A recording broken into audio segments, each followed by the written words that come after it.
The world has seen a surge in the suicide rates of men compared to women. Today, on the pressing matter, we're joined by Mr. Walter Vengesai from Padare, the Men's Forum on Gender, to talk about the psycho-support systems that men can get as far as mental health issues are concerned. Mr. Walter Vengesai, welcome to the program. Thank you for having me. Yeah, sure. So let's talk about the social pressures and the stigma that comes with being a man. Yes, I think the way we are raised as men, because we are living in a predominantly patriarchal society, it's difficult being a man. There are a lot of expectations upon you as a man, and at times men don't have outlets to vent or to speak out if they are facing issues as men. So you find out that they bottle up those issues, and it at times affects them. That's how we are raised. A man shouldn't cry, a man shouldn't ask for help, and all that puts a lot of pressure on men on a lot of issues. So yes, it's true that men are facing a lot of pressure these days. All right, so what are the barriers that men are actually finding themselves around when they're seeking help? Stigma, for starters. We can talk of one of the areas that we are working on as an organization, as Padare, is men's health. You find out that in terms of statistics, men don't seek help when they are facing health issues as compared to women. We are finding this around issues to do with HIV treatment, the number of men that go to get tested as compared to those of women. You find that when it comes to men, the numbers are lower, and men have low health-seeking behavior. All that we can attribute it to how we are raised, as I have said. You don't seek help, you find solutions on your own. So that's something that we should challenge, to say it's okay for a man to actually say, I'm sick. It's okay for a man to actually go to a health facility to seek help and receive no judgment. So some of those issues, those are the issues that put a lot of pressure on men. One of the areas that we're also working around is the area of gender-based violence as well. Often we hear gender-based violence against women, but the truth is that men are also suffering from gender-based violence. But you find out that in terms of reported cases, the numbers for men are very low or non-existent. Why? There is a lot of stigma around the men coming out and saying, I'm facing abuse at home, things are not okay at home, or my wife is doing this to me. So yeah, so those are some of the areas where, as an organization, we are trying to create platforms where we can talk to men and encourage them to say it's okay to seek help. You don't have to suffer alone if you are suffering. There are a lot of avenues that you can take where you can also get help and seek assistance. But which avenues are there? Because as you said, I mean, as a man, if I really come out and say that my wife is beating me up, people will just laugh at me. They will be calling each other and say, repeat your story. What did you say? You know. So which are the other avenues that are available for a man to actually open up, to actually talk about their feelings and how they're being treated? Because at the end of the day, they will just go for the worst. So which are the other avenues that are there? Yes, I'm happy to say that there are a lot of organizations that are now opening up programming around assisting men or working with men. I will talk about my organization, for starters, Padare, Engund Men's Forum on Gender. We create platforms where men are free to talk about issues that affect them. And also, we have a department that does psychosocial support, or what people call counseling for issues to do with gender-based violence. And more importantly, we are working with one of our partners. We have now what we call a wellness center, where you as a man, if you are finding it difficult to cope at home, you can come to our wellness center. We can accommodate you for a night or two, while least giving you counseling and also talking to your partner about the issues that you are facing, so that at least we can create a safer environment, or at least we can do some intervention in your situation before you can go back home. And more importantly, I think people should also learn to utilize the Zimbabwe Republic Police, a victim-friendly unit. I'm talking about the Zimbabwe Republic Police because they are everywhere in the country. They have a department called the Victim-Friendly Unit, where all these issues that we're talking about, to say people will laugh at me and so on, you will not face that, because in most cases, the Victim-Friendly Unit will be behind the police station or somewhere where it's safer for you to go and actually talk about your issue and receive the help that you may be seeking. And lastly, I want to talk about religious organizations. Zimbabwe is a Christian country, or it's a very religious nation. So you can also get assistance from some of these pastors or religious leaders. They can offer you counseling in privacy. So the message that I'm trying to put across is that there are a lot of avenues where men, if they have the courage to just come out, they can seek and get help, so that at least they don't remain the way they are, and they don't suffer in silence. Okay, I hear what you're saying, but let's appreciate that it's really difficult for a man to come out right now. And the environment has been made conducive for a lot of women to be comfortable to come out. Now, what I want to ask you is, as far as either the organizations are concerned, where are you in as far as trying to implement policy and also the law in looking at men as the victims as well? Because I think as far as we can go back, men have been looked at as the perpetrators, not as the victims as well. Yes, that's a very important question. And I think in terms of our legal framework, Zimbabwe has got, as far as I'm concerned, one of the best legal frameworks in our region. And there is a misconception as far as issues to do with gender equality and access to the law. Why am I saying there's a misconception? We don't have laws for women and laws for men. So the same laws that work for women can also work for men, if only men can take the initiative to seek the help that they will be requiring. So to answer you, yes, a woman can be arrested for domestic violence. Yes, a man can also be a survivor in the eyes of the law of gender-based violence.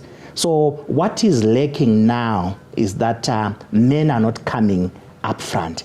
And yes, you correctly said that there's stigma in doing that. So that's why we are here. That's why we are trying to destigmatize this and talking about it and doing a lot of programs along the way.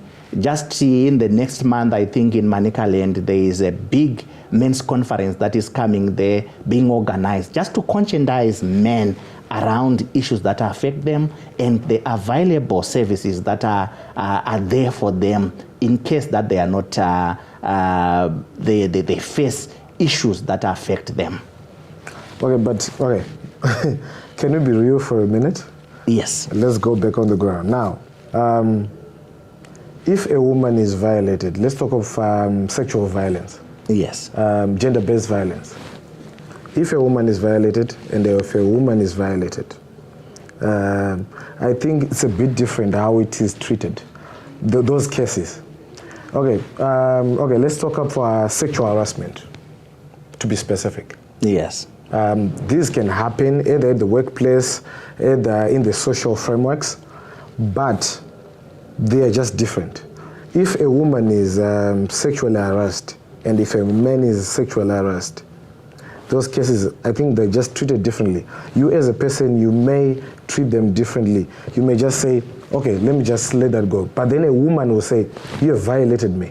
So how can we also get men to the same level as women? Because I understand that there's been a lot of work that has been done for women to be where they are now, so that they can really point out that this is wrong. I've been violated here. But then for a man, you can just be violated and you just let it go, just like that. So I don't know. Do you see it? Is it real or? Yes, that's the socialization that I was talking about, to say, as a people, the law may be saying one thing, but in terms of our practices and norms, perceptions around sexual harassment or sexual abuse of men and women are different. But in the eyes of the law, it's the same. What am I talking about here? If you suffer sexual harassment as a man, I've talked to men who say there is no such thing as sexual harassment against men, because most of the times they actually appreciate it. It's something that they welcome, actually. And I'm not saying there are men who don't do that, but for a lot of men, they don't view it as abuse. So that's the awareness that we're trying to raise, that all unwelcome advances are abuse, even towards men. So it's a culture thing, it's a norms issue, but we're trying to make sure that we raise awareness, even to the boy child, to say that this is abuse, and when you face it, you should be in a position to actually speak out to say, I don't like this. And you can actually report even if it's sexual abuse. I'm saying this because we have done a lot of programming with young boys, and some of them, they actually confess that even after suffering abuse, they didn't view it as abuse. They actually brag about it at school. They actually brag about it with other men, because of perceptions around masculinity and femininity within our culture. What does it mean to be a man? Can a man be abused? Can a man suffer sexual abuse? So all that, we have to demystify that and break it down for people, so that they understand that men are just people, just like women, who can also suffer abuse. And more importantly, for men to recognize abuse if it happens to them, and not celebrate it. Exactly. So let's not celebrate abuse as men. Yes. That's a very important point. So now, I must say this, I'm sorry to say this rather. I think probably because maybe it's just Padare, but I think a lot of women organizations have done a lot in advancing the women's plight as far as gender empowerment and upliftment is concerned. But as far as men's rights are concerned, I think maybe there are no more organizations that are representing men's rights or something like that. Because let's talk of verbal abuse.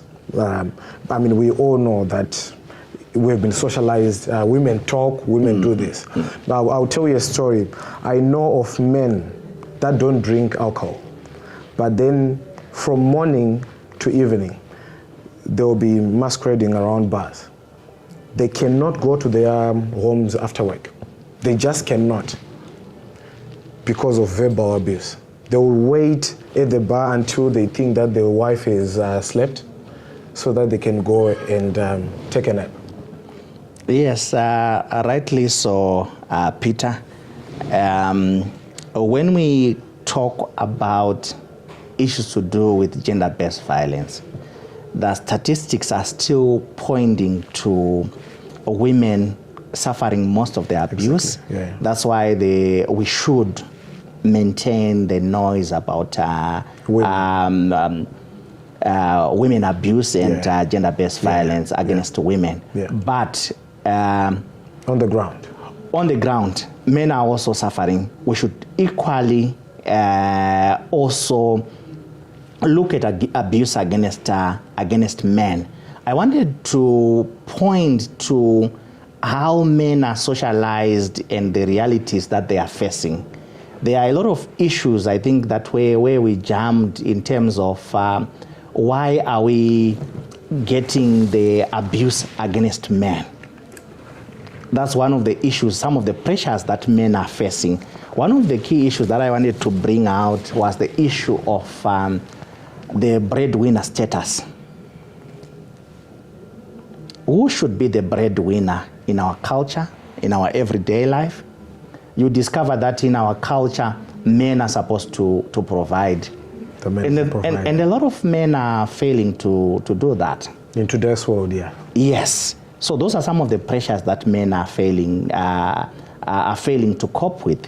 Then when you fail to be the breadwinner and your wife is now the breadwinner, what happens in that situation? In most cases, that's where you find a man hanging around the bar because they can't take it at home because there is that expectation for them to provide. There are also issues related to that. What is a man supposed to do when he's not going to work and the wife is going to work? Should he spend the day at the bar? But we now have, in some homes and in some countries, I've seen the stay-at-home dads. They're really doing a great work. In some countries. Yeah. So that's the conversation that we should bring back home here to say that in terms of unpaid care and domestic work, men should really have conversations around reorientation as to work. What are the roles that men should do and what are the roles that women should do? Should we have those distinctions, or we should be in a society where people are just helping each other? That reduces a lot of pressure on these families. But we're not talking of gender equality. We're not talking of gender roles. We're not talking of what a man can do, a woman can do. Yes. Yes, some of the traditional connotations of lobola and whatever, we cannot scratch them out. But as far as gender roles are concerned, I think it's clear. What a man can do, a woman can now do. Yes. So I don't think as far as provision, the whole dynamics have changed. That's the conversation that I wanted to talk about in light of the issue that we're talking about of social pressures that men are facing. So if you can't provide as a man, what else can you do to contribute within the household? What else can you do? Yes. What else can you do? Yeah. So you can't expect the person who was working from 8 to 5 to come home and then start doing the dishes that were used in the morning. That creates tension and that creates pressure. Exactly, yeah. You can't also expect the person who is bringing the money not to have a voice in terms of how that money is being used, as was the case traditionally in most households. So I'm trying to say, as men, we should have platforms where we can have these discussions of how can we be the 21st century man? The modern man. The modern man, as a way of reducing some of the pressures that are leading to the suicides that you have talked about at the beginning of the show. Because for sure, there's a lot of pressure amongst men to provide, but the economy is not allowing that. Maybe the wife is the one who is lucky enough to be bringing the bread back home. So we need to introspect as men as to how best can we live in this world that we are living in, not to live like our grandfathers.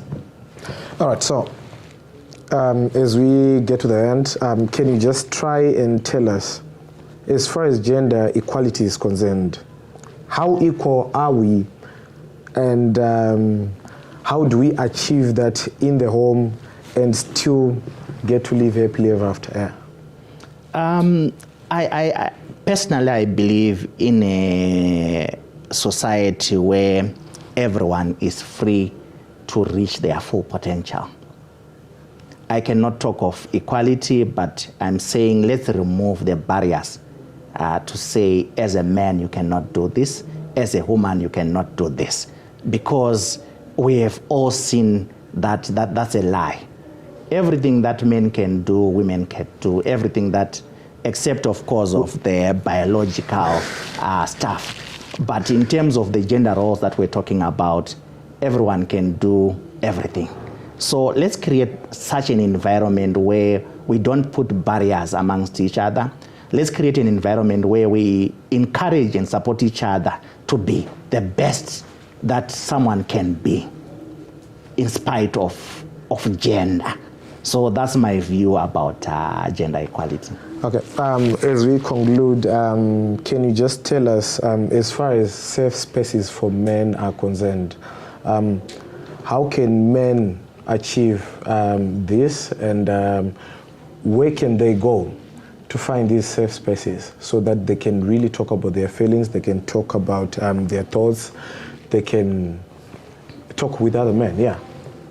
Yes, as you were talking, I know we're concluding, but I have a relative who is got a health condition peculiar to men, prostate cancer, and I've seen him struggle to talk about his feelings, to talk about his illness. But I would like to say to men out there, you can Google us, Padare. Online we are available. You'll be able to contact us.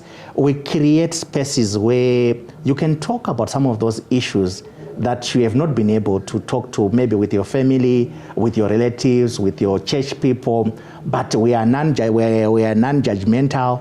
We create those platforms where you can speak out and release some of the pressure that you are facing. So just look for us, and we will be able to assist you. Let me repeat again that we now have a men's wellness center for free, where if you give us a call and you give us your case, if we see that this case you are not safe where you are, or you are not coping, we can invite you to come, and then you stay with us, and you'll be getting help from some of our counselors until you are now better. What about those cases where a man maybe they just get in a squabble with a woman and she lies about something else, and as being a man, you just think that maybe the law will be against you. Can they reach you as well for assistance?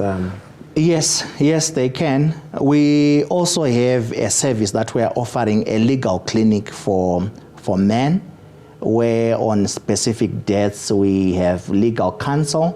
So if you have a case that you think you need legal advice around, you can get in touch with us, and we can connect you with the legal counsel on specific dates, so that at least you get the true legal perspective and not just some of these myths and misconceptions that people spread around. Thank you so much, Mr. Walter, for joining me in the program. Huh? It was a pleasure being here. Thank you so much. Zimbabwe has got the best legal system, and men should not be afraid to approach the benches. Huh? Thank you so much for joining me. For these and other conversations, keep logged on to Zim Papers Digital.